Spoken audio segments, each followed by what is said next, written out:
नमस्कार मंडळी, कसे आहात तुम्ही सगळे? आय होप की तुम्ही मस्त मजेत असाल. तर आज आहे आपल्या घरी किटी पार्टी. तर आजचे मेन्यू आहेत खीर, त्यानंतर पावभाजी आणि डाळीचे पकोडे. तर इथे मी एका साईडला खीर बनवून घेते, थोडीशी आटून देणार आहे. त्यानंतर दुसऱ्या बाजूला तुम्ही बघू शकता पावभाजीसाठी सगळ्या भाज्या शिजतात. तर हे सगळं झाल्यानंतर मला जयतीला स्कूलमध्ये घेण्यासाठी सुद्धा जायचं आहे. त्यानंतर मी सगळं बनवणार आहे. तर ॲक्च्युली मी रेसिपी शूट करू शकले नाही, त्यामुळे तुम्हाला डायरेक्ट दाखवते. तुम्ही बघू शकता पावभाजी तयार झालेली आहे. यानंतर इथे मी जे पकोडे बनवणार आहे डाळीचे, त्याचंसुद्धा पीठ मी बनवून ठेवलेलं आहे. म्हणजे सगळे आले की गरमागरम पकोडे किंवा गरमागरम भजी काढायला तयार आहे. त्यानंतर सगळं क्लीन करून झालेलं आहे, सगळं आवरून झालं. आणि इथे जयतिक बघू शकतात, त्याची फेक स्माईल. तर आता हळूहळू सगळेच यायला लागलेले आहेत. तर 3 जणी आल्यात आणि आमचं इथे डिस्कशन चालू होतं.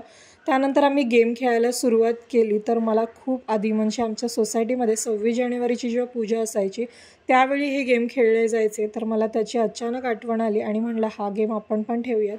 आणि खरंच या गेममध्ये खूप मजा आली, आम्ही खूप मस्त एन्जॉय केलं. तर इथे गेम होता की मी इथे एका लेडीचं किंवा मुलीचं चित्र काढून ठेवलं आहे, तिला टिकली लावायची. तर माझी टर्न होती इथे. तर परफेक्ट अशी खरं तर खूप कमी जणांची टिकली लागली.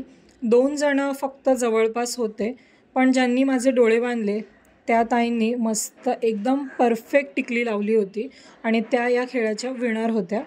खरं तर या किटी पार्टीची सुरुवात फक्त याचसाठी केली होती की सर्व मैत्रिणींनी मिळून एकत्र यायचं आणि थोडीशी धम्माल करायची, मजा करायची, थोडासा वेळ आपणसुद्धा आपल्यासाठी द्यायचा, हे ठरवूनच याची सुरुवात केली होती. आणि खरंच आम्ही दरवेळी खूप मस्त वेगवेगळे गेम खेळत असतो.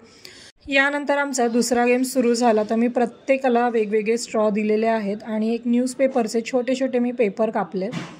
तर स्ट्रॉला पेपर लावायचा आणि आपण हवा आतमध्ये खेचायची, त्याने पेपर आहे तो स्ट्रॉला चिकटतो. कोण जास्त वेळ होल्ड करेल ते विनर आहे.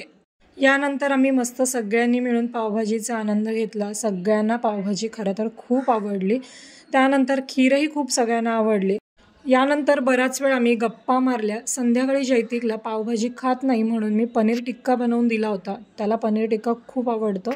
तर आता मी व्हिडिओचा एंड करते. कसा वाटला तुम्हाला माझा व्हिडिओ ते नक्की कमेंटमध्ये सांगा.